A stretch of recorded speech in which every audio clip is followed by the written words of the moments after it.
Hi, and thank you all for joining us today. We are broadcasting live on the United Public Radio Network and the UFO Paranormal Radio Network, 105.3 on the Gulf Coast and 107.7 FM in New Orleans. Hi, everyone. Thank you so much for joining us again today. Today, I'm so excited because we get to talk about a really hot topic, and that is humanity's clock is ticking. Are we doomed or destined for the stars?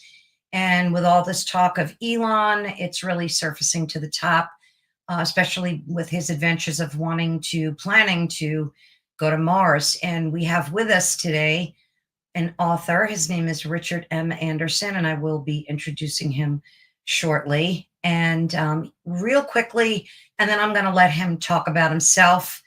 He is a San Jose State University alumni with a master's degree in microbiology. His studies also emphasized molecular biology and biochemistry. Several years after earning his MA, Richard obtained a clinical laboratory bioanalytics license, and it's very scientific stuff. So I'm going to bring him on and let him explain his background. Hello, Richard. Thank you so much for joining us today. Yeah, it's great to be here. So you've got a very comprehensive background, obviously, very science-based guy, right? So I'm going to have you talk a little bit about your background, and then we're going to delve into your book and the topics and all that good stuff. So I'm going to step aside and let you talk about yourself for a few minutes. Never hard to do. So, yeah, when you're in a science field, usually you're in a very narrow area of study or knowledge.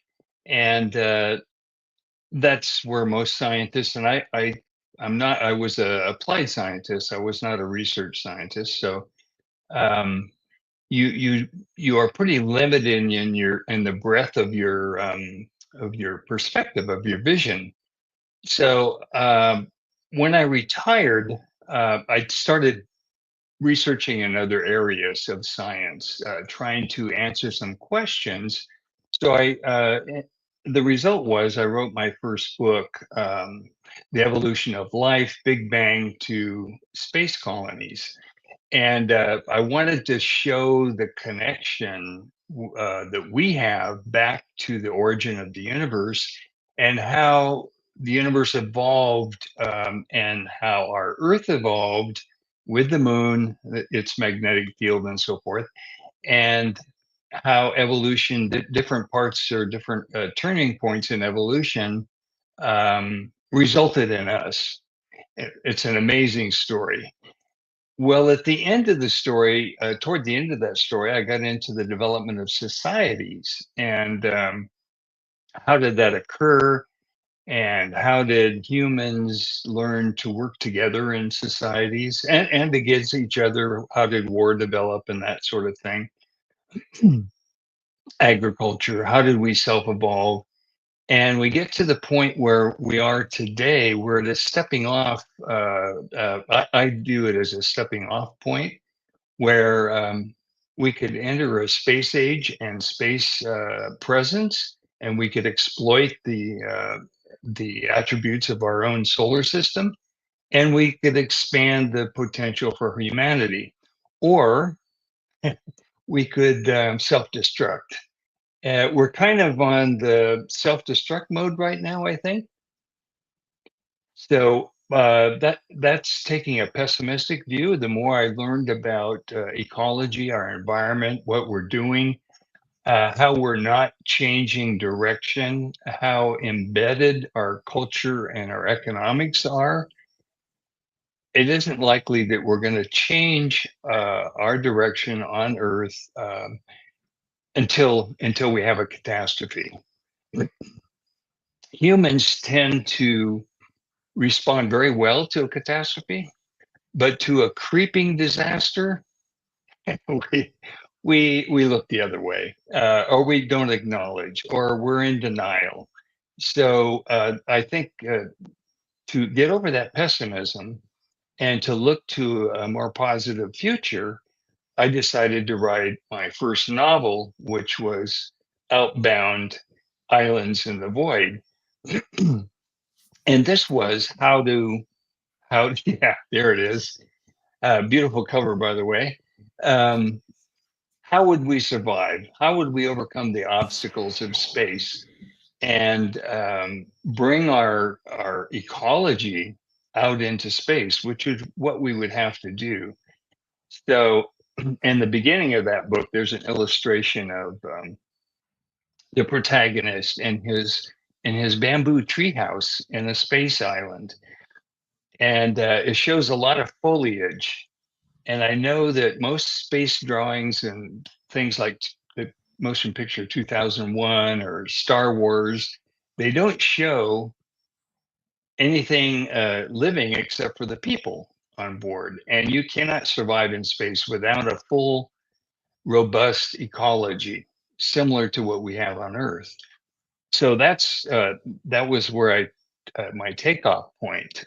And then we would have to create our own microenvironments. We'd have to create for one thing, we'd have to create gravity, which is called standard gravity, which is the average gravity on the surface of the Earth. We spent billions of years evolving in this gravity, and we have NASA has studied long term, and I mean a year, slightly over a year, um, astronauts in space to see what the effects of microgravity would be on their bodies and their psyche. And they found, of course, everybody's familiar with the bone loss. There were also some organ changes, brain swelling, um, none of it good. Uh, they got they got taller, Yes. but that wasn't a good thing because the disc in their spine absorbed Yeah. more of their fluids, and they got a little bit taller. Uh, but the fluid compartments of your body, and I don't remember how many compartments. There's the blood system, the lymphatics. There's Mhm. the nervous system. You know, the cranial fluid. And they're all balanced, and they're all designed, or they're all have evolved to function in our Earth gravity.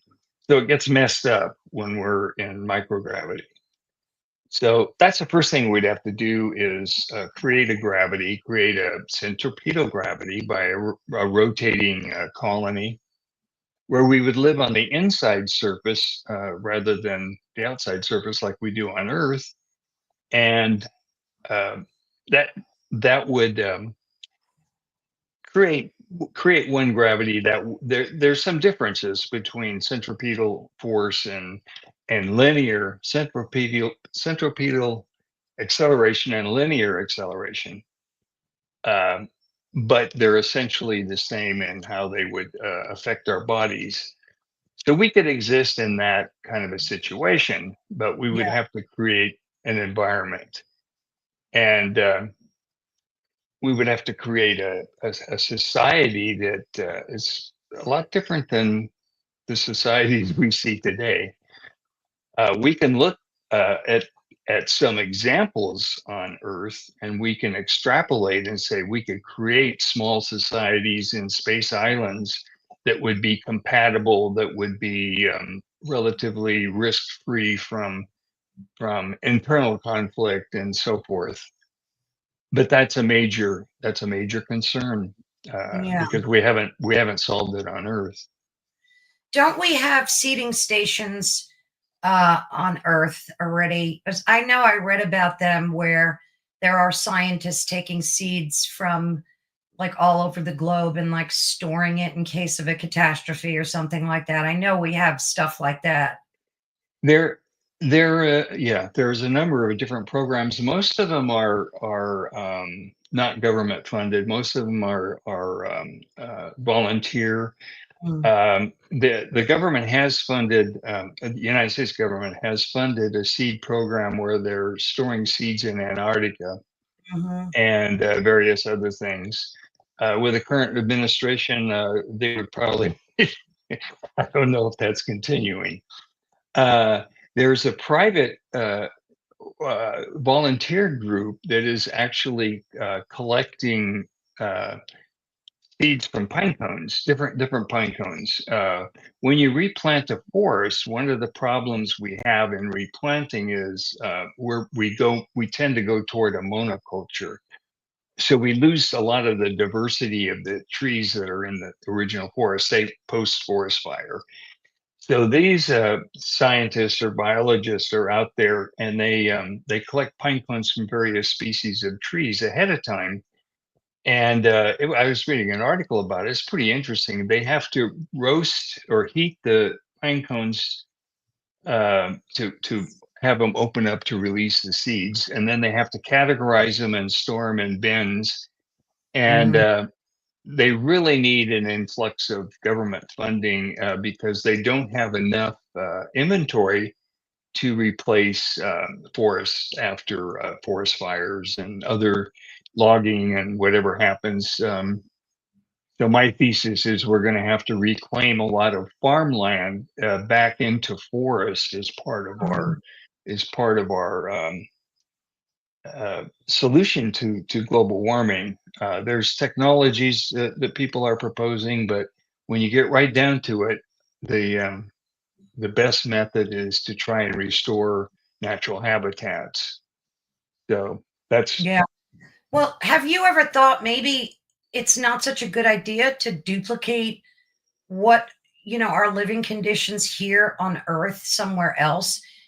Because I read a study, and trust me, I'm no scientist, but I'm interested in it, where it's the reverse, where we thought that these CO2 levels were coming from like our technology, human behavior, when in fact they're coming from greenhouse gases, which are causing, the effects of global warming. It's kind of like reversed.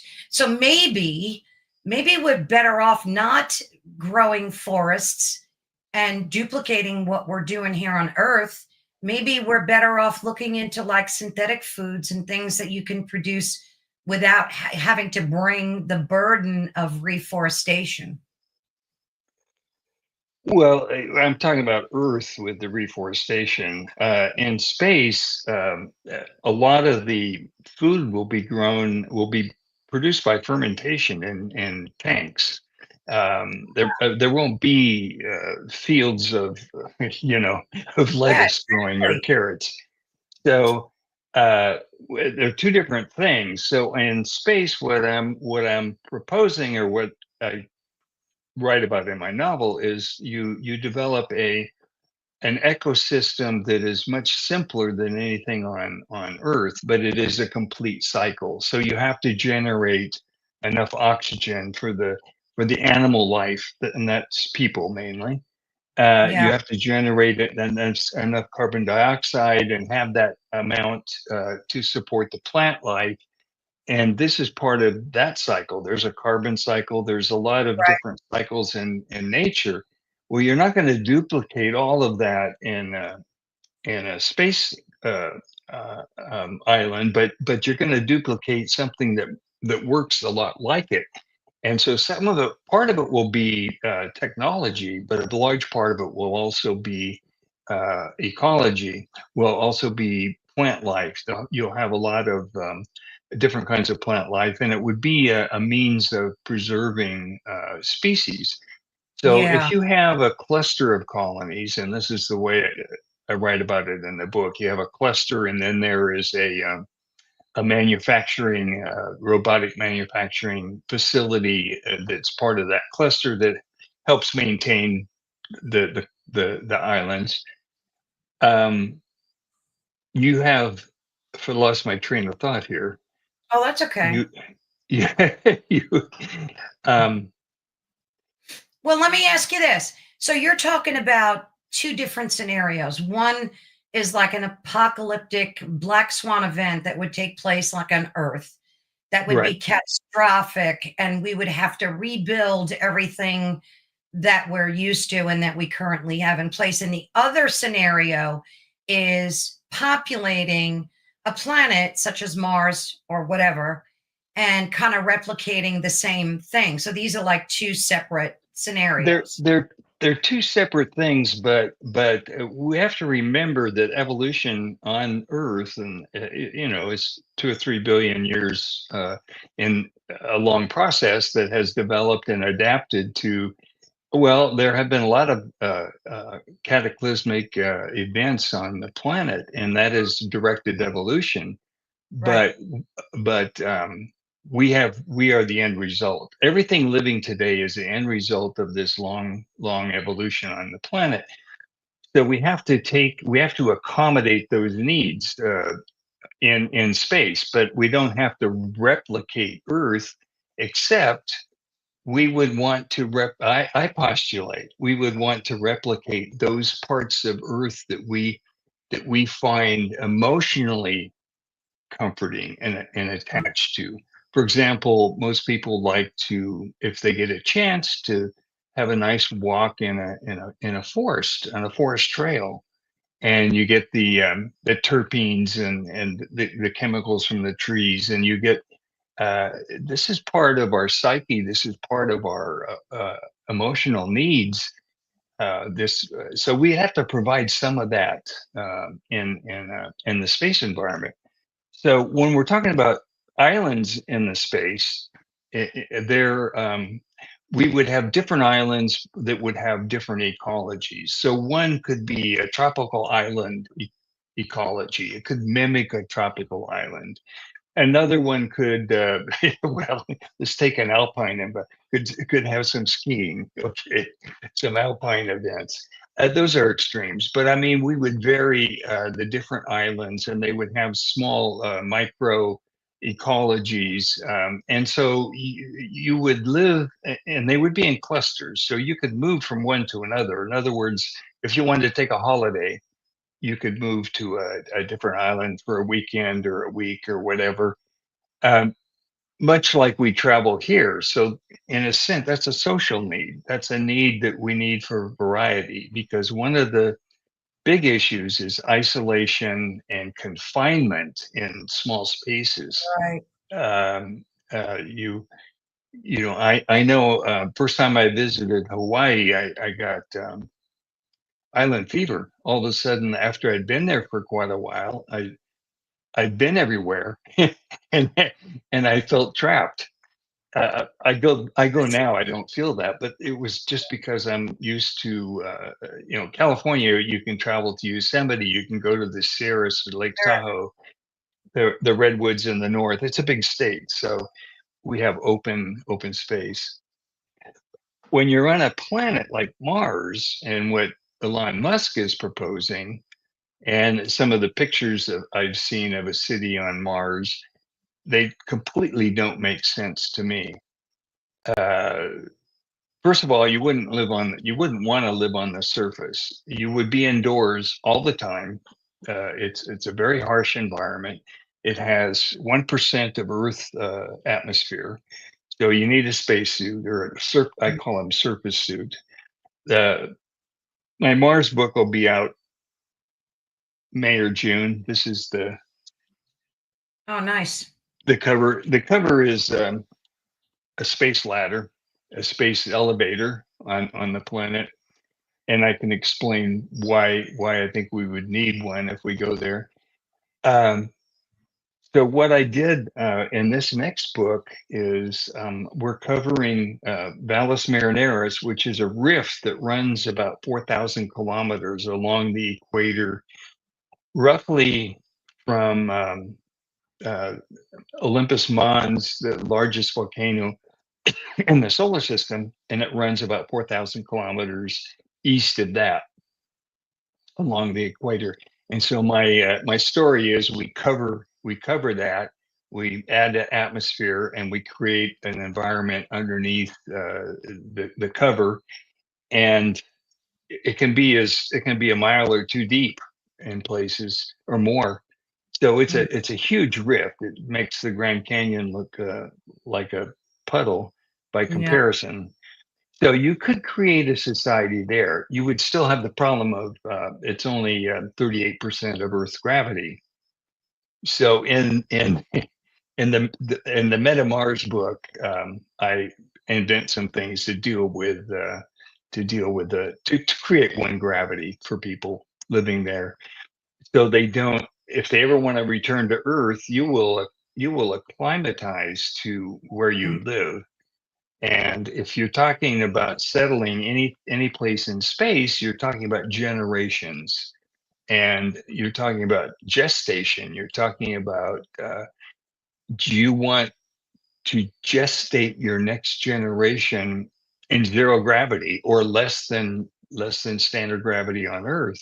I don't think so. We don't know what the effects might be, Would be, yeah. and but we can assume they wouldn't be what we would want. Would they grow the same way? Would fetus grow the same way? We don't know.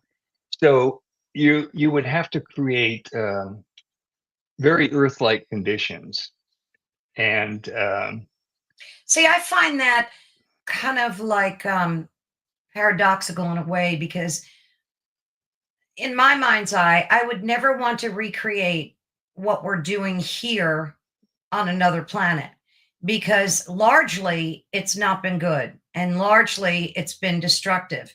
I mean, yeah, there's great stuff about the earth and there's lots of good people and all that good stuff.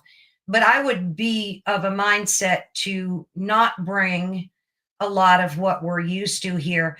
Are you a Darwinist by nature, or are you more into the religious aspects of evolution? well, yeah, I'm a scientist, so I don't see any religious aspects to evolution. And that is not to say there aren't any. It's just that I don't see any evidence for it. So, that respect. But when I'm talking about bringing environments into space from Earth, I'm not going to bring the toxins. We're not going to bring the plastics. No, We're no, not going I to bring the pesticides and the fungicides and the parasites. Although we may bring a few parasites, we'll have to bring our microbiome, for example. right, We'll have to bring our gut bacteria, and there's the whole dependency with other life forms that we have. When we look at our bodies, we have 30 trillion cells mhm, that have our DNA. We have 33 trillion cells that are of other DNAs, other organisms, as part of our bodies, and we can't survive without them. So we are a conglomerate. We're already an ecology unto ourselves. So mhm, we can't take and develop a sterile environment out there, especially like is shown in some of the space movies, um, because we're a big ball of germs. We'll contaminate our environment, and in fact, they're doing studies on the space station right now where they're swabbing the walls and so forth. They're trying to determine what kind of microbes exist inside the space station. So, for example, if you live with your family in your house will develop, and you want to culture your house, swab the walls and swab the counters and all that stuff, and culture them to see what kind of microbes you have. You can identify what microbes are part of your microbiome. Now, if you move out and another family moves in after a couple of weeks and you do the same process, those microbes will be different. They'll represent the new family. And so as much as we clean and everything, we do not live in a sterile environment. So if we lived in microenvironments in space, it yeah, becomes imperative, absolutely imperative, that we do not treat that environment like we have the earth. For right, example, you would not even be able to have an open flame. You wouldn't be able to cook the way we do barbecue, for example. It creates smoke. you're in an enclosed Oh, environment, and you have atmospheric scrubbers and so forth to remove toxins and particles from the air. So you would have to have tight control of that. And so I've centralized all the food production and service into centralized locations so that people don't have they don't prepare their own food. They don't have kitchens.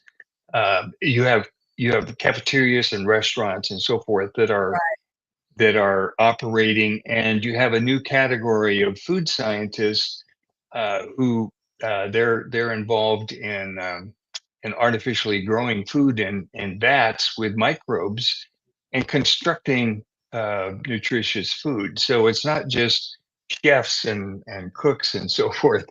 It would be a whole new category. that kind of reminds me of like Star Trek, the way they, they would get food from like this emulator and just push a Yeah, few buttons and get what they want to eat. Kind of reminds me of that. But so your novel, the one that we just showed, Outbound, and I'll show it again. And I'm also going to put all the links in the description of this video for folks so they'll know how to get to your website and how to purchase your books. It's an excellent read and I highly recommend it. But your novel is set like what, mid 23rd century, right? And it yeah. depicts Earth's recovery from like a severe climate disruption, I guess. Um, how does this setting reflect current environmental concerns? And what message did you want your readers to take away from after they read this book? Well, you can talk about deforestation. You can talk about the destruction of the Amazon, the warming of the seas, and the death, dying off of diatoms, which produce most of the oxygen in our atmosphere. They live in the ocean. They're very temperature sensitive, so they are dying off because the water is warming. They're moving into thriving in colder areas, but it's really significant because they produce we think the Amazon produces the oxygen. It's kind of a neutral carbon dioxide oxygen situation, but the diatoms are highly efficient photosynthesizers, and they produce most of the world's oxygen, which we depend on. And forests are important in that as well. So what we see today in the world, we see population migrations, which is causing a lot of disruption, as we all are aware in this country. But it's very tiny in this country compared to in Europe, the problems they're facing there. And in general, the populations are attempting to move from third world countries, which are more equatorial in general, toward more temperate first and second world countries to seek their fortunes, to survive, to seek a better life. And that pressure is going to only increase as the situation gets worse, as our storms become more violent, as our droughts and floods become increasing disasters. It's going to affect those people in these tropics and subtropics more than the more temperate zones, I believe. Although the temperate zones we're suffering there too. So in the book, I have population migrations to into Canada, into Northern Europe, into Northern Asia, Siberia. In fact, there's a central government that's in Nuuk, Greenland, which has been in the news. But the central government parliament for the whole world is in Nuuk, and then there's a resort in South America. I mean South America, in Antarctica, and at the South Pole, in fact. And there's skiing resorts along the Transantarctic mountains.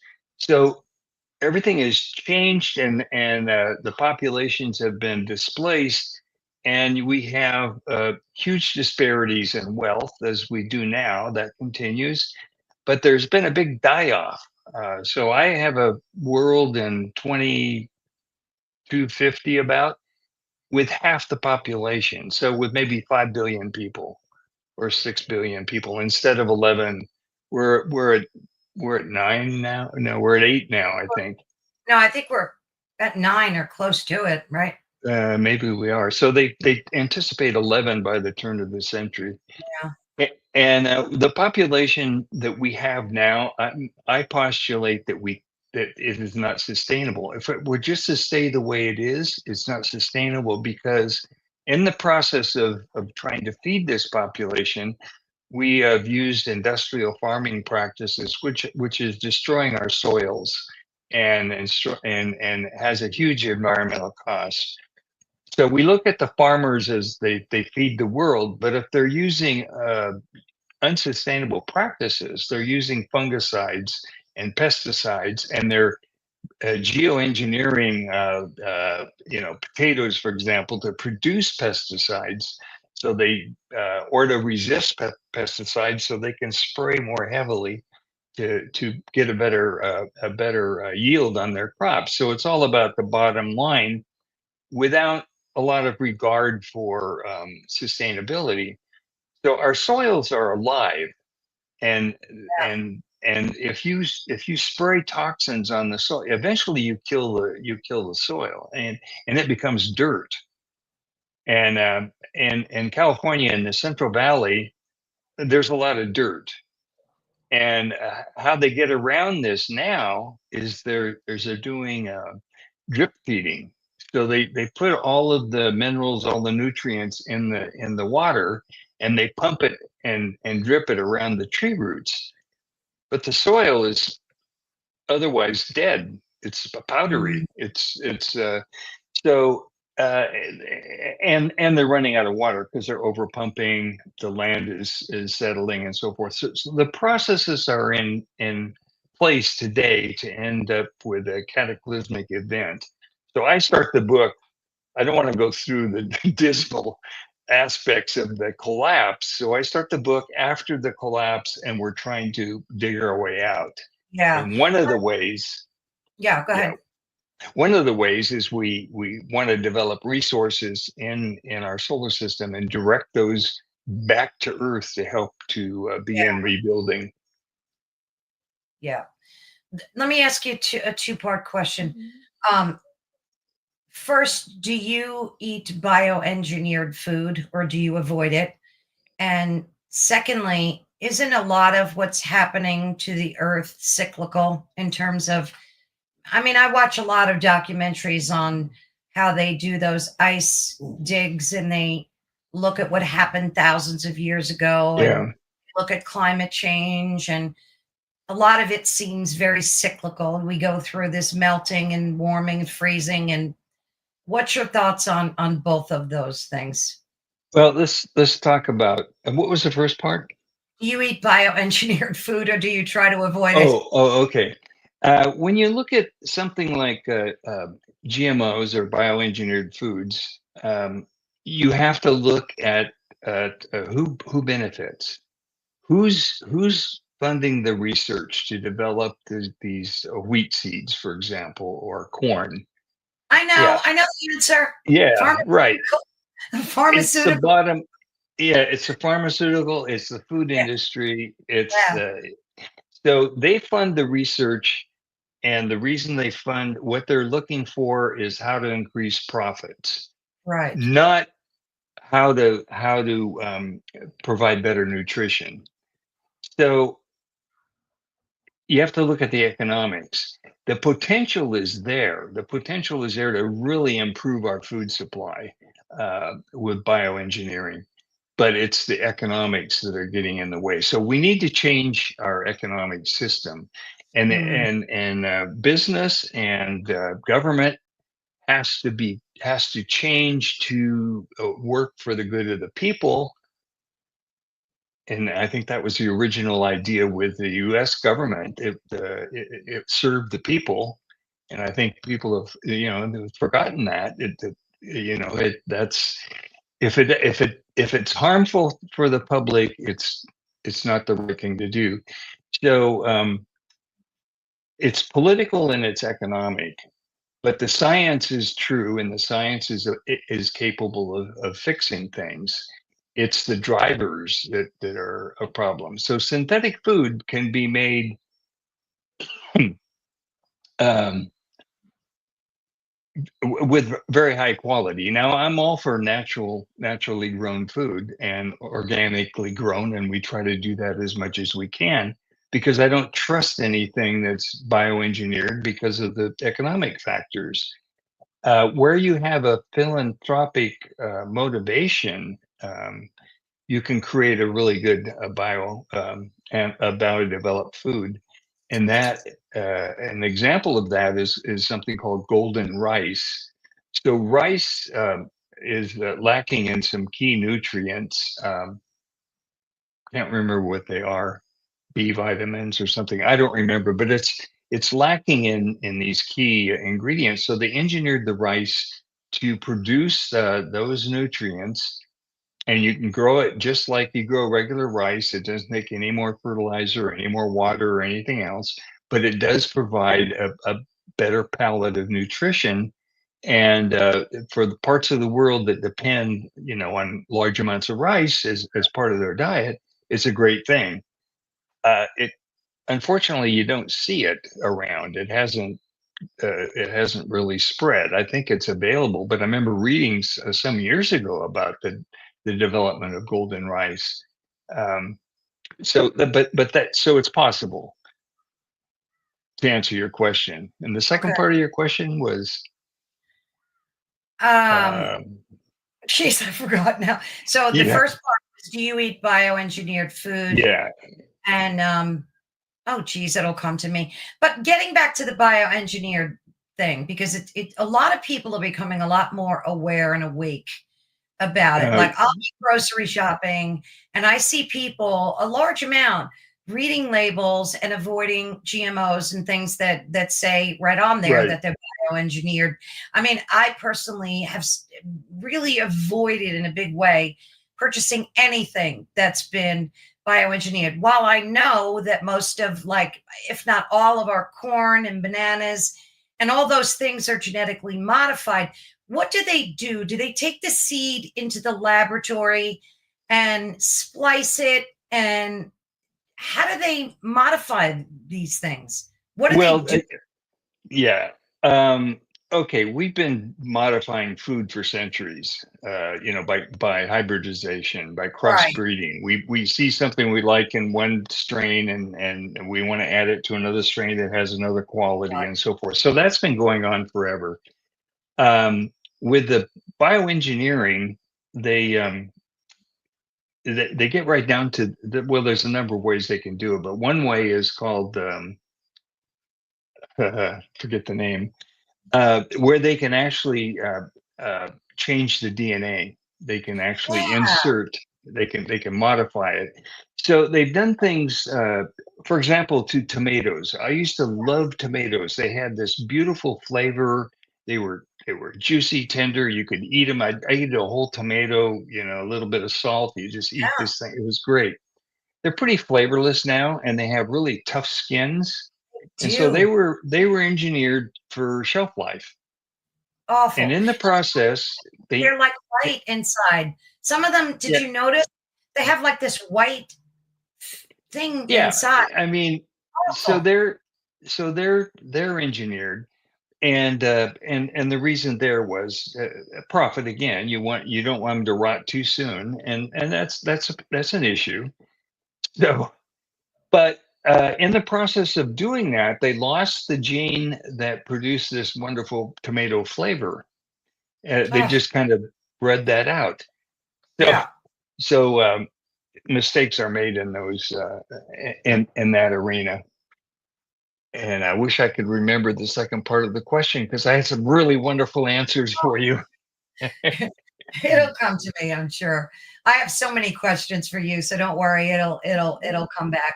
But we're talking about obviously we're talking about humanity's lifespan, and is our clock really ticking, and are we destined to head for the stars? Now we're looking at what, hundreds of years in the future, if not at least 100.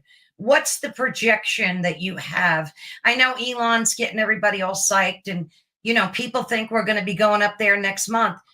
But what's your projection as to, when we can really start colonizing up there? um, yeah, that's why I set it out there 250 years in the future, because I don't think it's imminent. You can look, he's looking at the technology. I want to build the rocket that's going to be able to deliver, passengers to Mars. That's a very, very tiny part of the problem, because once you get there, um, you're faced with tons of problems. And one of the issues that I have is that with NASA and with Musk in their Mars plans, nobody has proposed, or at least made it public, that they're working on a rotational spaceship, which would be necessary to create one gravity. So you're spending 5 to 7 months, whatever, traveling to Mars in microgravity, and then you get there, you land, and there's nobody to help you off your spaceship Right. because you can't really walk. So the whole idea is you would have to send a bunch of robots first to establish Oh, yeah. habitats. There have Mhm. been proposals where you would send a fuel production facility that would actually make your return fuel and produce that, and you could measure it from Earth, and you could say, okay, the tank is full. I guess we can go because we have return trip fuel. So, but the trip itself, uh, you need to establish one gravity for that. Now, NASA has a plan, the Artemis plan for the moon. They want to put a satellite around that will be part of the South Pole base that NASA wants to establish on the moon, and they'll rotate astronauts between the South Pole and this satellite space station that will rotate around the moon. And the and and the study, or the purpose, is they're going to mimic a Mars voyage, and test systems and so forth, to see how, what they need to do before we make the trip to Mars. But nowhere there have I seen the proposal to make this a rotational satellite, so that you could create one gravity. So actually the moon base people, astronauts, could come up and rehabilitate, and then switch crews and so forth. That would be my idea. So in my book, Meta Mars, Outbound Meta Mars, which is coming out this spring, I I have a space satellite system called the rehab station, and people go periodically into orbit, go up to the rehab station to rotate at one gravity, and they have gyms, dance halls, restaurants. It's a resort kind of, but it's to rehab their. It's gravity rehab, so they go up frequently. And then I have to develop something on the surface when we develop this big colony inside of Marineris. Yeah. So, Richard, was the question about if the I think I was asking you about if the environmental issues were cyclical. That Oh yeah, that's right, right. Yeah, that's what it exactly. was. Yeah, Yeah, yeah, I knew it yeah, would come. yeah. Almost everything. If you look at nature and all aspects, almost everything in nature is cyclical. Mhm. Um, the thing with climate change is, it's rather than be it is cyclical, but rather than being a circle, it's more like a spiral. So like a spring. So we're moving around and repeating. We're repeating the seasons, and we're repeating things that happened before. Uh, but we're doing it at a different level. We're doing it with a warming planet. So there's another factor, and that people don't talk about, because we can't really change this, but the sun is increasing its output. and it will continue to increase its output until its last days, until it becomes a red giant. So we can't control that. We can't stop it. But we are aware that that's happening slowly. So we're never going to go back to. I wouldn't say we're never going to go back to an ice age. We could actually, but we're always going to be dealing with the issue of a continually warming planet. Um, but we will have seasons, and we will have tropical storms, and we'll have hurricanes, and we'll have floods and droughts. They'll just be more severe, as we're seeing today. They're more severe. They're more exaggerated. The polar vortex has shifted south. So when the southeast was freezing, Atlanta, Georgia, people were skating on ice, Yeah. digging snow. Fairbanks in Alaska was like 71 degrees because the polar vortex had shifted south, and they were warmer than they had than set a record, I guess. So you'll have disruption. You'll have disruption as we move forward and the planet continues to warm. And you'll have extinctions, both from the warming planet and from habitat destruction at our hands. So both of those things are human caused, Yeah. but they're coming at the environment from different directions. Yeah. Yeah. So I mean, I'm all for, traveling into space and doing what we're doing and heading in that direction. But, after talking to some of these authors, because I have a lot of conversations, like I had one with Dr. William Forth Shen, and he wrote a book on EMPs and what would happen if one was exploded in space, and what would happen.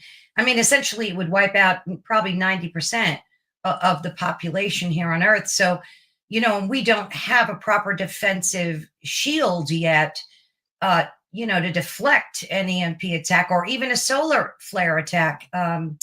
What are they called? Solar ejections? yeah, Solar. right. Yeah. Yeah. So, while it's great that we're focusing on space travel and doing the things we need to do, I think that our first and foremost thing we should do is to stop what's happening globally in terms of the environmental destruction, and then also stop us nuking ourselves to death. What would happen if you had a colony in space, say on Mars, right? And say there was 1,000 people there and they were doing Uh, well, and then all of a sudden a germ, bacteria, something, a virus hit these people and wiped out the entire colony. Like, what would the plan be for something like that? well, you would have to have a robust system. So for example, you would have air samplers that would monitor a microbial and chemical contamination in the air. We can do that today in the laboratory, but on Earth, because of winds and climates and all the moving atmosphere, it's difficult to do. In an enclosed environment, you don't have that. So you can monitor air samples and water. You can monitor your environment very closely, and you have teams that can analyze that very quickly and make countermeasures. Our medical capabilities are advancing very rapidly on the metabolic, and I would say on the biochemical level and the molecular level and the microbe. We have a lot of capabilities, a lot of tools, and you would have to have all of that available in these environments. And the good part of that is in space islands, for example. Um, you're automatically quarantined in your tin can. So there's 6 tin cans in one location, and something happens in one of them. Well, you pretty much can contain it at that point, and now you need to solve it. So we're always going to have disease. We're always going to be challenged with those kinds of things. because evolution will continue to move forward, and we Mhm. evolve. Our germs evolve much quicker Oh than we yeah, do. yeah, Uh, so, so they're, just say that the microbes can replicate every 20 minutes, whereas we take maybe 80 years. Well, no, not that many. When we are in our 20s, we can replicate, or before. As soon right. as we're mature, sexually mature, we can replicate. So we say our generation is maybe 5 generations in 100 years, whereas a microbe would have 5 generations in an hour, 2 hours. Jeez. um, so each generation allows opportunity for mutation and evolution. Yeah. Isn't one of the concerns about, exploring in places like the Antarctic, and also the fact that it's melting, a lot of it is melting, a lot of, that it unearths these new germs and viruses that have been buried deep in ice for God knows millions of years. Um, how would you take that into account on another planet? Like, again, through the filters, and you said we would have pretty good protection systems in place for that. Well, there's that, but the other thing is our bugs evolve with us. Yeah, So if they don't evolve with us, they probably can't do us any harm because they don't have access. They don't have the chemical connections they need to invade our cells, for example, or to interrupt our metabolism because they have a different system. So I think the risk for alien, contaminants, alien life, say there's microbes on Mars that come alive when we start to warm the soil and Valles Marineris and and create an Earth-like environment, and all of a sudden these Martian microbes that have been dormant come back to life. Well, that would be really interesting. I mean, if we find life on Mars, that would be the greatest thing in biology. I mean, yeah. I mean, it it's would have possible. huge implications. It's definitely possible. I mean, it's funny because you Yeah, look at Hollywood and you look at all of the sci-fi movies, and a lot of them are predictive in many ways. So if you right. look at a movie like Dune, I don't know if you saw Dune or watched the Oh original. yeah, of course. Most people have. It's a desert planet, and yet there was water underground, and they managed to live and function. But I thought about what you said before, that some of these movies don't really predict or feature like the reforestation of a planet or how they would do that. It seems like they kind of bypass that completely. Um, in your book, though, your story explores like human resilience, right, from Yeah, a yeah. near global collapse. So what elements of human nature did you want to showcase through your the actors, the protagonists in your book? Like, what was some of the redeeming, qualities that you wanted to showcase? Yeah, the first thing was if you're developing a civilization in space, the first thing the people are gonna come from Earth. So the first thing you're going to need are the people with the appropriate skills. So you're going to need engineers and scientists and biologists. And as this grows larger, you're going to need your psychiatrists, your sociologists, your artists, your chefs. You're going to need all of the arts. You're going to need the social scientists in a big way. But these first people are going to be screened from Earth, and right at the present time, we can do brain scans and determine basically if there are any major defects in a person's brain. We can do personality tests, and they're getting more and more sophisticated. And I'm assuming that in 250 years, that those skills will be much improved. So we will screen people from this planet to put them in space. And number one, we don't have any psychopaths up there. Uh, Absolutely. Yeah. um, that's. And I put a religious fanatic in that category. Yeah. So these people would have to be screened to be compatible with one another, and also humanistic. In other words, they value the human condition and they contribute something to it. So our sociology, our psychology, psychological sciences, all of those things are going to be needed in this kind of an environment. And as you get into more generations in space, you're going to have screening procedures from possibly before birth, but on new life, you're going to have screening so that if there is a problem, you can maybe correct it before it becomes, in the developmental stage, you can correct the problem.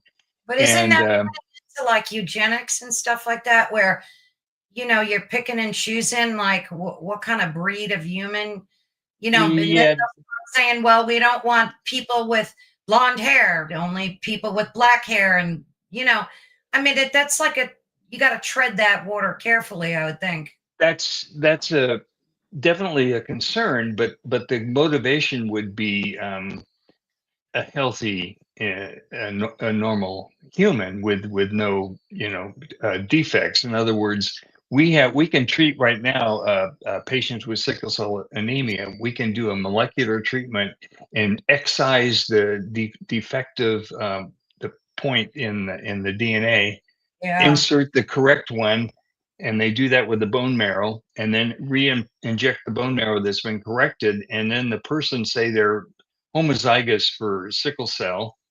They will then live as if they're heterozygous because Yeah. they'll be able to produce enough normal blood cells to where they won't have a sickle cell crisis.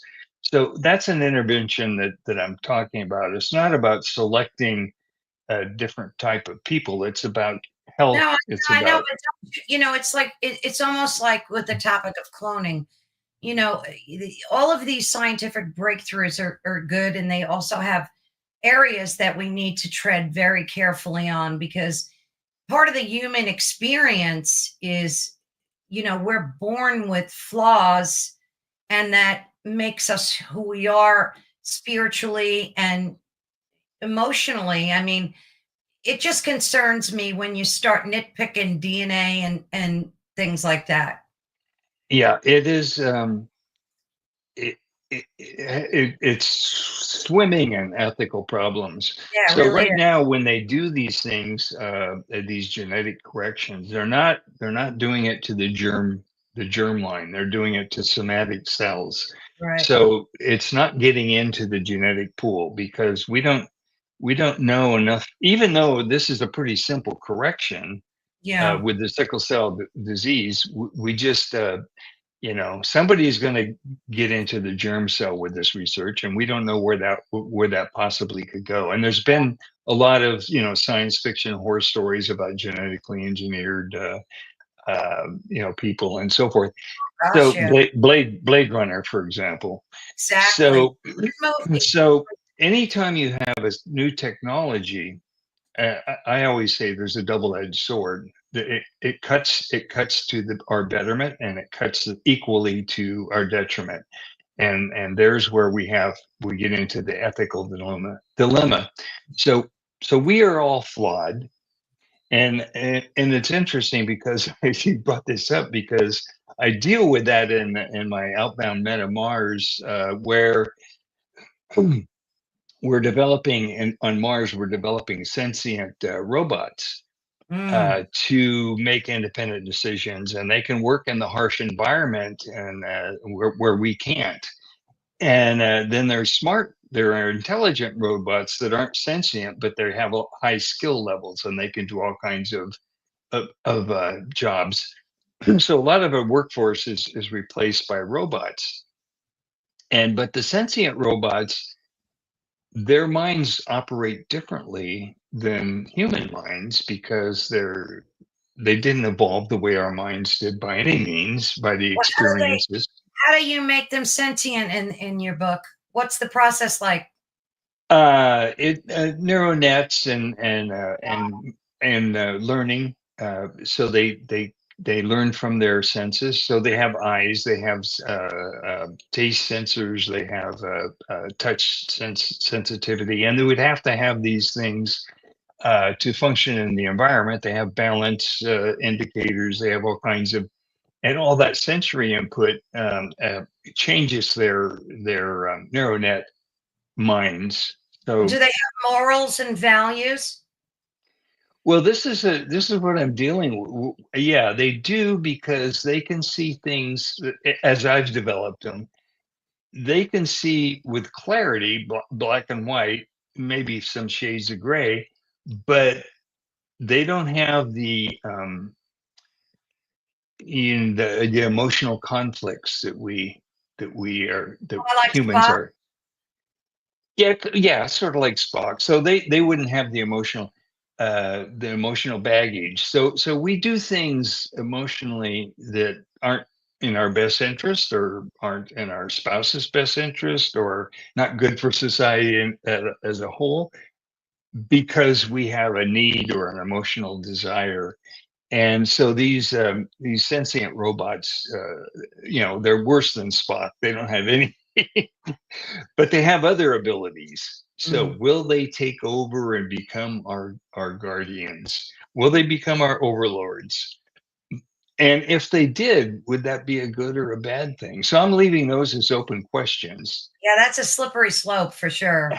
I'm, I'm not going Especially, to answer it. I'm going to pose the yeah. question. Are you gonna like pose it and not come to Yeah, any? well, we'll talk about different aspects of it in the book, and different experiences and different things that happen.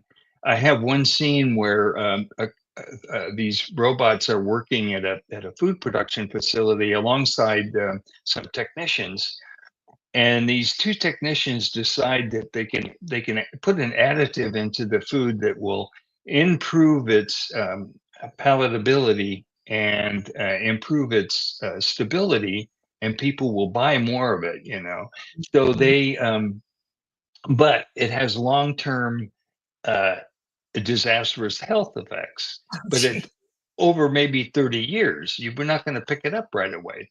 So the three robots are working alongside the human technicians, and they realize that this additive is going to harm future humans. And so they notify the human technicians, and they say, don't distribute this, because it's going to harm people. And and they start distributing it anyway. And so the robots end up killing them. And then there's a big part of the story that evolves around that. And so the question is, they killed them because they were saving people in the future from disease and illness because of Mhm. this food additive. And in the present, had to sacrifice a couple of humans. And of course, there are all kinds of repercussions and all of that. But that's the ethical dilemma they were faced with. So now the society decided, well, when we have sentient robots, we're going to have to teach them our legal system. There are legal procedures to go through. If these people are doing that, you have to bring it to the attention of the authorities, and you go through that process. First of all, you stop them from doing it, and then investigate, and that whole bit. So that was just one little Yeah. scene I don't in know. that book. It seems like there's a very deeply rooted philosophical question that comes up when you talk about these type of topics, whether it's AI or traveling to Mars. Very deeply rooted, whether you're spiritual, religious, or not, because it always comes back to that human beings are flawed. People don't like them. They either want to depopulate the planet, get rid of them, change them biologically. It's like you can't win. It's like a no-win scenario. Yeah, so that's the other question on our longevity. Do we deserve to live far into the future and populate other heavenly bodies and so forth, or will we evolve away from this current situation? And one encouraging thing is that we find evolution hasn't stopped, it's continuing. Sure. And our society and our lives, our daily lives, uh, impact our brain. Our brains change, the wiring changes, we become different people. And then in the book, I use, let me see, and the first book was a science book on evolution. So in the science book of evolution, I talk about, well, I think I did in the second book too. I talk about the societies of chimpanzees in the North Congo in Africa and bonobos, which are their cousins in south of the Congo. And they're two different societies. So the chimpanzees are male dominated, highly aggressive, and they have they gather and control the females. They're aggressive to any outsider.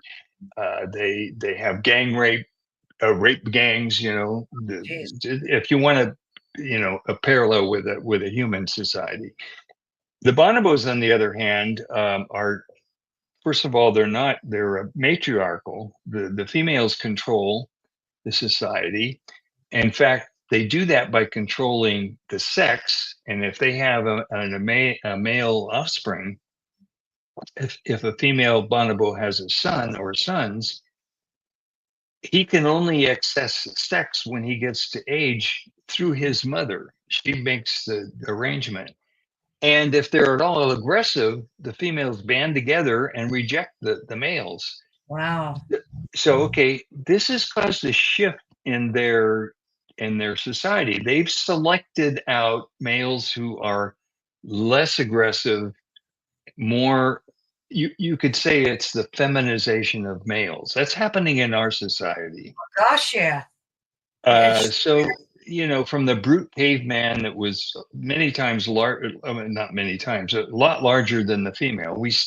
Males are still larger, but not as much. And that is because the females get together and they say, we're not going to accept this kind of behavior. So we're going to select uh, males who are more to our liking. We're going to control that aspect, and that changes the society. That changes the genetics. Why are they different? And I believe it's because the chimpanzees have a scarcity of food, and they have to be highly competitive for the food just to survive.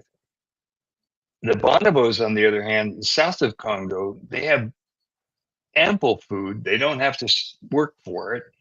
And when a new member of a different tribe of bonobos comes to visit, they welcome him into their tribe. Mm. In fact, they would prefer, the females and the males, they would prefer to have lunch with the newcomer than the bonobos they already know. Well, the analogy there is, if you provide the basic needs to society, in other words, one of our big problems today. There are starving people around the world. There Yeah. are, disease, and of course, the United States is now really contributing to that by withdrawing all of our support, which is really discouraging, but more than discouraging. But if you create if you fulfill the people's needs, a lot of this violence and behavior goes away. It's much easier to live in a friendly environment than it is in a hostile environment. So do you It's mean much more. like a Maslow's hierarchy, if all your needs are met, like that pyramid, that we would be less aggressive and less hostile? I don't know how true that is. I'd like to, I mean, I learned about that back in college, and I pondered about it back then too, because if you look at the rich, affluent societies that have well more than what they need, these people are still violent. They're still a-holes. They still act, in negative ways. So I don't know how true is that.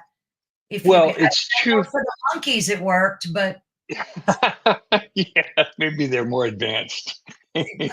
So, so yeah, when we say that you meet people's their basic needs are going to behave better, we're looking we're stroking with a broad brush. Yeah, Yeah, there are aberrant individuals out there who are they're not going to be satisfied with themselves until they are the richest person in the world, or they can accumulate a lot of wealth to compensate for something. And most people aren't that way. But what I'm saying is the technology of screening people, hopefully in 250 years, will be such that we can weed these people out, find a treatment for them, or sequester them so they can't damage the rest of society, sequester them in some way.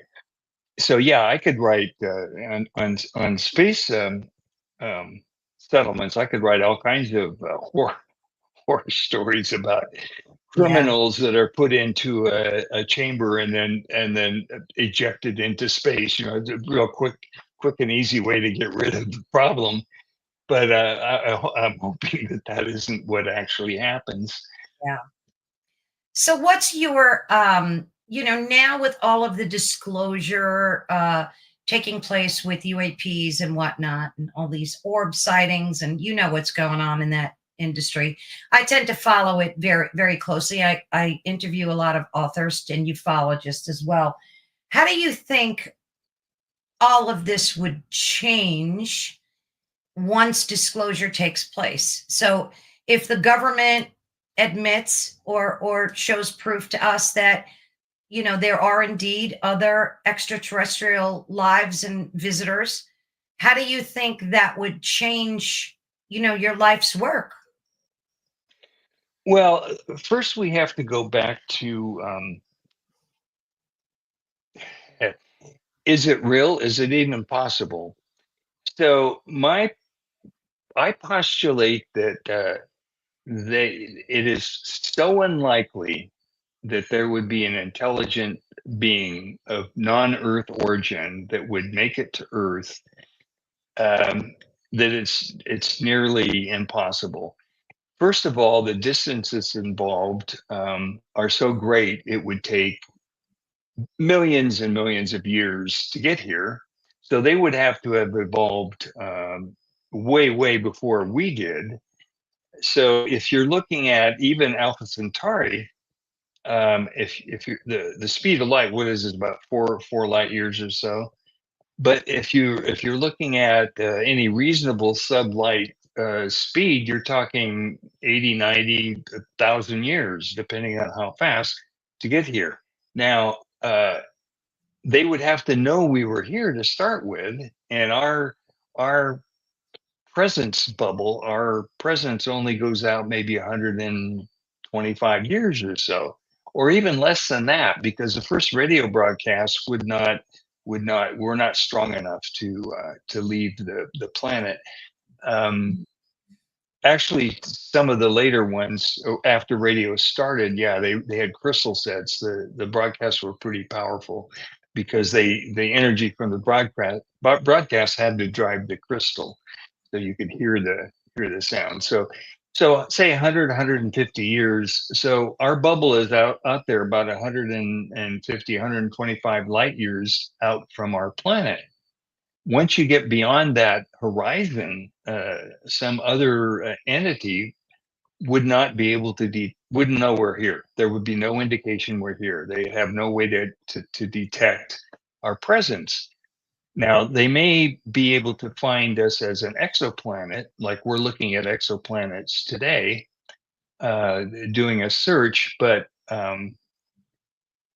our sun is typical, but it's only about 20% of the suns, I think about 20% in our galaxy. So, we found planets in say a habitable zone around other stars. Most of those have been around red dwarfs. Mm, So they orbit very close to the star, and they're in a life zone, which means they can have liquid water, but they're gravitationally locked like our moon is, so that they don't rotate. They rotate once every revolution, like the moon does the Earth. And so one side is always facing the star. And so there's an imbalance in their climate for sure. They're getting burned on one side and frozen on the other side. What does that do to their climates? If they wouldn't have climates. They would have one climate. Depends on where you were. And the other thing about red dwarfs is they're not stable like our sun is. They broadcast huge variation in energy. They may broadcast enough gamma rays to sterilize a planet that close. And if it only happens every 10,000 years, there's still not going to be life on that planet. So we haven't found anything yet where life could evolve as it did on Earth. There are some places where possibly we could exist after we've evolved and we have technology and we could build protections for ourselves. Mm-hmm. So we could live on Mars. We can build a situation where we could live there, but we could not have evolved there. Um, Well, life, I think though, if you step outside of that way of thinking, because you're looking at it purely as a scientist, and you kind of just dip your toe into the conspiracy of it all. They're talking about multidimensional travel, that these entities wouldn't travel the typical way that, as you just explained, that they would travel through time warps, wormholes, dimension shifts, things like that. Um, and if you look at the number of sightings that we've had and the amount of stories of people having, they don't like calling them abductions, but we will just for the sake of the conversation, where these entities are abducting people and communicating with them and having this type of contact, plus the fact that Google just released a quantum chip. And I just recently read both of the articles about it, where this AI that they're using with this quantum chip is actually able to reach into other dimensions for information and pull it back from other dimensions. So I understand what you're saying about, because that's like to me, like the old school answer. Like even Michio Kaku, who used to think that way and talk that way, doesn't anymore. When you ask him about the possibility of extraterrestrials, he does believe that these beings exist and that they're visiting us. It's just that the point being that all of our way of thinking about this topic over the past even 5 years has changed dramatically. people like um, you know exciting stories. Um, Michio Kuko, he has proposed that we could, if we had sophisticated enough, powerful enough computers, we could download our personality, our Yeah. awareness, our whole being into a computer system, and that's what a lot of technical people believe we'll eventually get to. And that's kind of what I'm talking about when I'm talking about sentient robots, is that they are self-aware and they plan for the future, and they can, they have a lot of qualities that we have. So what he said one time was, if you downloaded your personality electronically and then you translated that onto a laser beam and shot it out into space, you could travel at the speed of light. Your intelligence could Yes. travel at the speed of light. Um, so from a practical standpoint, you know, it's purely theoretically Oh, possible, absolutely. and Yeah. and everything. And but what I'm waiting for, with all of the advances in technology and photographic, everybody has a camera now, with their Oh, phones and yeah. everything. What I'm waiting for is is a good picture of an alien or a flying saucer, or not these fuzzy things that I or agree. paper plate or frisbee or whatever. Um, so yeah, so that's my question. With all of these sightings that are reported, it's like Bigfoot. Why is there not a clear picture? It's always really fuzzy. I've seen some good ones of Bigfoot. I mean, whether they're authentic or not, who knows? But Well, yeah, now with all the technology, you can make yeah, yeah, whatever photo you want. But my absolutely. my thing is, if you look in the first book, how life evolved on this planet, it it it was a huge step for life to come from the seas to the land, and the right conditions had to be here. We had to have a strong atmosphere, oxygen atmosphere, which was provided by mainly by cyanobacteria that were growing on the surface of the oceans and producing oxygen, because we were highly anaerobic. This planet was reduced. There was no oxygen, free oxygen available. So once that occurred, it was possible. It had to be able to screen ultraviolet light out. So that's very damaging to any life form, any biochemical molecules, and that's a Hmm. problem we have on the surface of Mars. So you had to have the atmosphere, but to have the atmosphere, you needed a magnetic field, and you needed a magnetic field to deflect all of the cosmic rays and the energy from the sun, and to protect the atmosphere. So to have the magnetic field, you needed a molten core of the Earth. Now Mars had one, and Hmm. it grew cold after. So life could have started there, but it couldn't evolve, because if it did start, it couldn't evolve because the planet couldn't sustain a magnetic field, protect its atmosphere, protect its water. So once the atmosphere is gone, the water is gone, That's except it. that Yeah. that may be frozen. Yeah. So the reason that Earth was able to maintain a magnetic core and the magnetic field, the Van Allen radiation belts, uh, is because the planet collided with another planet about 3.8 billion years ago. The other planet was called Theia, and it was about the size of Mars. And when it collided, they both became molten. They spun. Earth tilted 13.6 degrees. The moon spun off and left most of its heavy elements with Earth. So the density of our planet is greater than the density of Mercury, greater than the density of Venus, greater than Mars, and everything. All of the inner planets, Earth is the most dense, and it has radioactive and heavy elements on its interior that maintain a molten core, which maintains a long term magnetic field, which protects the atmosphere, which allows life on land. Okay, Hmm. those are some really unusual circumstances that need to Yeah. happen to create an environment on land where life can evolve. Now, a technological civilization cannot evolve underwater. You have to be on land.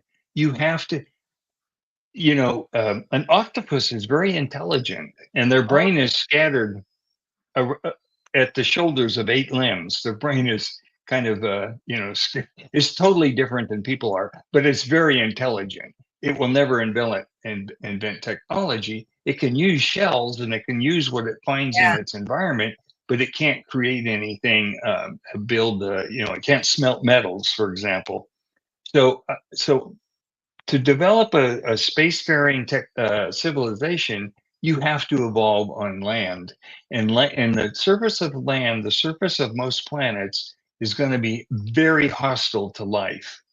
So Mm. life may exist in the seas, but it's going to be very difficult for it to exist on the land unless a very specific set of circumstances happens to provide a planet with a long stability like the Earth has had. As many catastrophic extinctions as we've had, Earth has maintained a magnetic field, an atmosphere through all of that, and Yeah. we could go to another ice age if Yellowstone exploded. Oh, If that's scary. That's a real threat, I would think. so, yeah, there's a huge caldera under Yellowstone, and you know, nobody knows, but if that erupted, it would be a disaster, Oh, especially for yeah, the eastern United States. It would be everything east of that would be impacted, and the whole planet would be impacted. But absolutely. Yeah, so that's we scary. don't. I've seen some video on what, potentially what would happen if Yellowstone blew, and I think it would be destructive globally, because wouldn't we have, like, the There'd be an sky would ice age. it would be ice age, right? Yeah, I did see that. It's crazy. So basically, because I want to make a connection between human spirituality and what you're doing and your way of thinking. So, like, I know some scientists that are not spiritual at all and will include religion in that as well. And then I know some that are very spiritual and they are very religious people. So, it all depends on your belief system. Do you believe that we did indeed go through a big bang and that was the origins? I mean, you studied this. I'd love to hear your opinion on that. Well, we originated, the chemicals, the elements originated there that eventually created us. But as far as spirituality is concerned, I very much believe in this connectedness through living things, not just biological and genetic, which of course there is, but especially with mammals, they're the higher intelligent animals. I believe they can recognize intelligence. Well, if you ever saw the video, My Octopus Teacher, Oh, I did. It was fabulous. yeah. So this octopus recognized the intelligence of this human Yeah. and and demonstrated its own intelligence many Yeah. ways. And of course, they only live till they reproduce, and then they're gone, which was really kind of sad. But I've experienced it with other animals, and there have been many stories of wild animals rescuing people drowning, and Dolphin. porpoises doing that, and I believe that it's because they recognize the value of intelligence, even though you may harm me. I'll be cautious, but there is value because you are intelligent. And so I think that if we recognize the fact that all life, all living things are miraculous and have value, and they are all connected to us, and as they become more and more intelligent, that connection becomes stronger, and people who have pets will swear that that's another member of their family because I they can attest to that. Yeah. yeah. And when I was reading something about the evolution of dogs and the separation from wolves and so forth, and dogs, of course, they lived at the periphery of cavemen of early societies because they discarded their food scraps and so forth, and so these dogs would kind of hang around, and interact, and gradually became domesticated. Mhm. But the same is true with wolves who are tribal and have never interacted with humans. They recognize your intelligence. If you're not a threat to them, they're not going to be a threat to you. You generally they're going to be curious. And if you I live on the West Coast, so if you ever have the opportunity to go whaling and see whales, and these whaling observation boats that go out with tourists and so forth, the whales sometimes will approach the boat and come out of the water with their eyes. So they're curious. Who is this? Who are these people? They want to know about it. And so I do believe that in spirituality. I had an interaction with a hummingbird. I love hummingbirds, and they're small, and you think, well, it's a bird brain, but the ratio of the body mass to the brain mass is what imparts intelligence, and so Right. hummingbirds are very intelligent.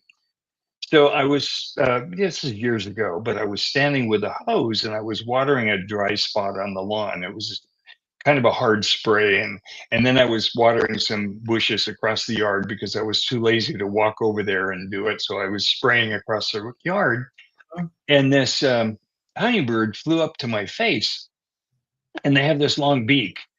So I was thinking he's going to put my eyes out. I kind of backed away, and he backed away, and then he approached my face again, and somehow communicated to me that he wanted me to. The spray was too hard, so I just Oh put my this. I just put the spray down on the lawn, so it glanced up, and the bird immediately flew there and flew in the spray of water and washed himself, took a shower, and then he zipped off and he was gone. And I stood there and I thought, how did I know that's what the bird wanted? wow. And how did the bird know that that I could change the water flow to be appropriate for him or her? Who knows? And it stuck with me because there was a communication, and I'm not sure how it happened. How But you did? sensed it. You've sensed it, and you Yeah, felt this connection with a bird. Um, yeah.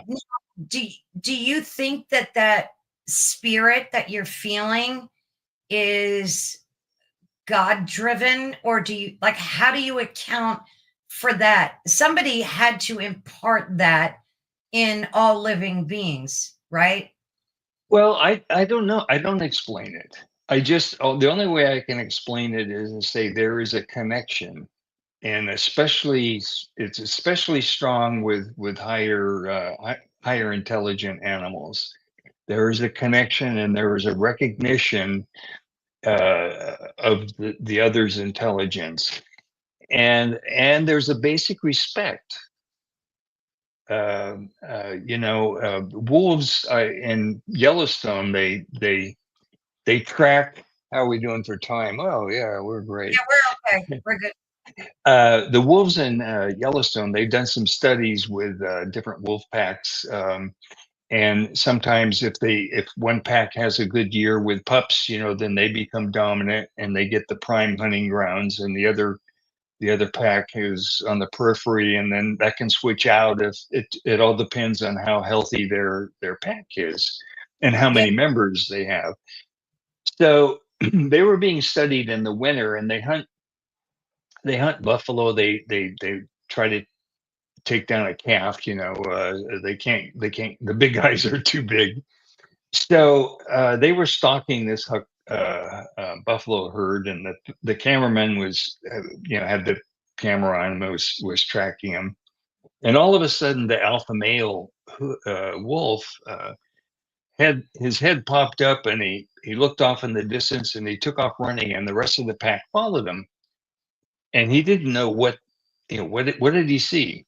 So he moved his equipment so he could follow the wolf pack and see what they're doing. Well, what he had seen was there was an old buffalo who was bison who was going to die, and was being accompanied by a young bison, maybe an offspring, who knows. But this young bison, they were walking together, and the young bison was walking as a comfort or as a recognition of he's losing this animal, his friend or whatever. yeah, He's escorting this out into the away from the herd. The wolves came up on these two bison, and they didn't attack or anything. They just walked along beside them until the old guy finally keeled over, and then the young one yeah. left. And they didn't bother the young one. They knew he was going to die. There was no point in you know expending the energy to kill him. But it was almost as if they had respect for the old Well, buffalo. I agree with that. And there are elephants that mourn when a member Oh, of their pack to die. Now, Z's son made a good point. He said that he believes that that communication can happen with all animals. And I agree. I saw a woman on YouTube who was raising, I don't know the name of it. It's this tiny little spider. It's the tiniest little thing, but it has the cutest face and like these cute little feet. And I don't like spiders at all, but this spider is adorable. And she was raising this spider and it came to know her and communicated with her and would touch her. I mean, and I agree. I think, all animals are capable of that intuitive vibe that humans get Yeah, with yeah. your hummingbird.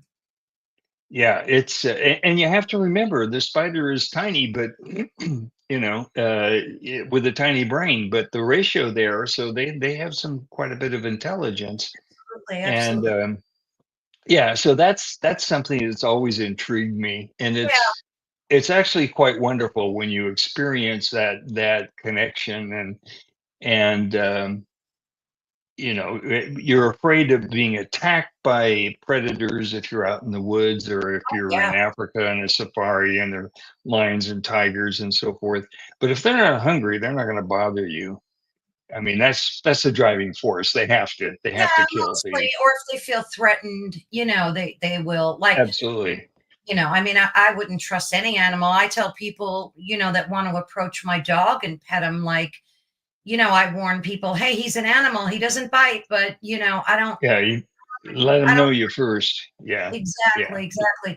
I mean, I've had experiences where I had a butterfly two times, um, where it landed on me and it just wouldn't leave. And I would shoo it off and the thing would come back and I have video of it. It sat with me for probably almost an hour.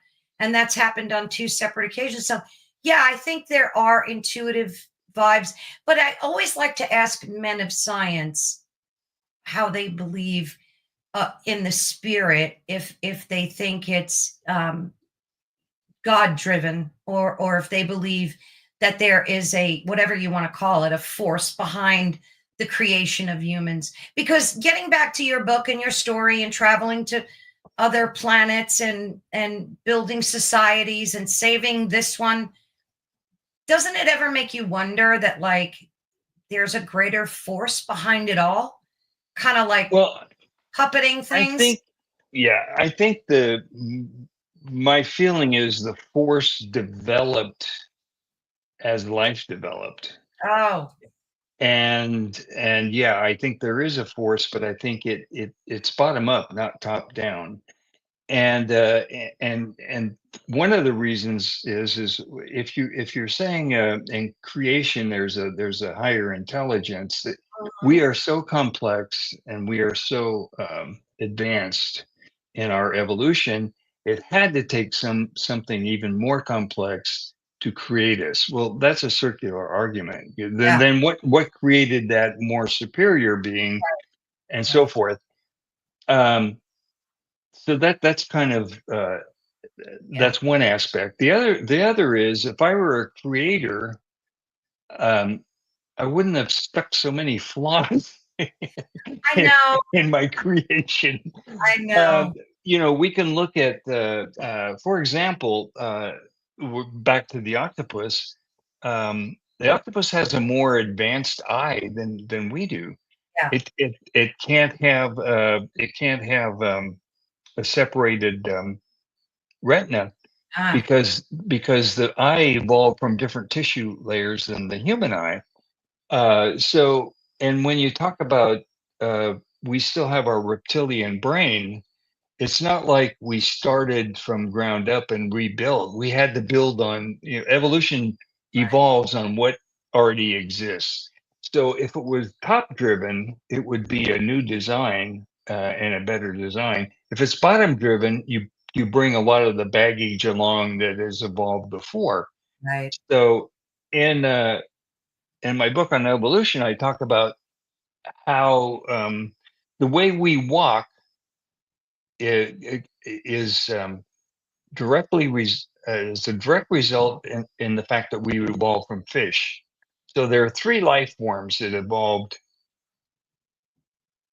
two life forms that evolved from the seas to the land. The third one would be plants, but of animal life.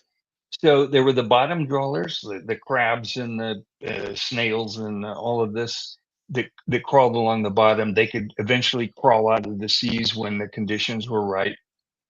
And they were the free swimmers, the fish that had a flotation bladder to keep them at an optimal depth without work. They didn't have to swim to stay at it. That was a major evolutionary advance over a shark, which has to continue to move. And they have movable mouths. They can pump water past the gills to get oxygen. So So they're much more advanced. do you think we evolved from the sea then? Is that Oh, absolutely, oh absolutely. All really? life came from the sea. Yeah, all life. So the fish swims in an undulating motion. So it has pectoral fins and it has a tail, and it sometimes has other fins in the tail. Hmm. And it moves back and forth, undulating. And so it's like this, alternating on its body. That's how they swim. And that's the mechanics of moving through water. Right. Well, guess how a lizard walks? Yeah, You they do. Yeah, they do. a salamander, a lizard, alligator, a horse, A a human, person, a a human. human. Yeah. Yeah. So that's the wiring from fish evolution. And then in my evolution book, I talk about a Tennessee walking horse, and how that was bred and how that was discovered. And they walk differently. And part of it is training, but part of it is they have a predisposition. There was a mutation or something somewhere along the line, and they have their two legs on one side move forward and two legs on the other side move back, and they walk with a rocking motion.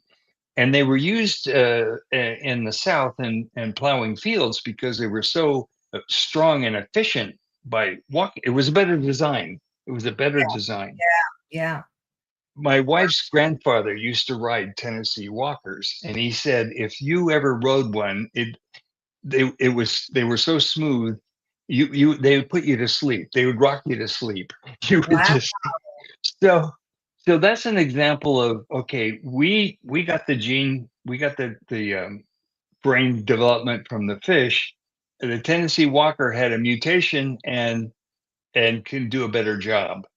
So so that's an example of the fact we have to carry the baggage we got from Right. evolution. Yeah, I mean, it makes a lot of sense that it is from evolution, like you said, the baggage that we got. But I don't know. For people that do believe in a higher power and Jesus and biblical things like that, they because I remember in college we had this big debate between the two worlds. And it was always like, you had a group of people that felt this way and a group of people that felt that way. And nothing is going to change their minds about their beliefs. Well, nothing.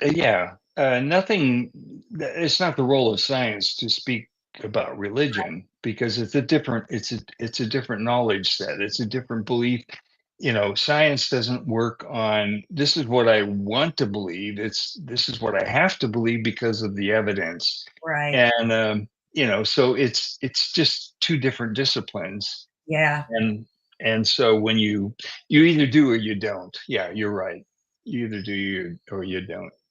Yeah. Uh, And like I said, I've interviewed a lot of, people that come from science with science backgrounds. Some of them are very religious, they kind of take that with them into their studies and they work it and weave it, even though they're very scientific and a lot of them believe in evolution. They think God structured that way. And, everybody has their way of narrating their own story.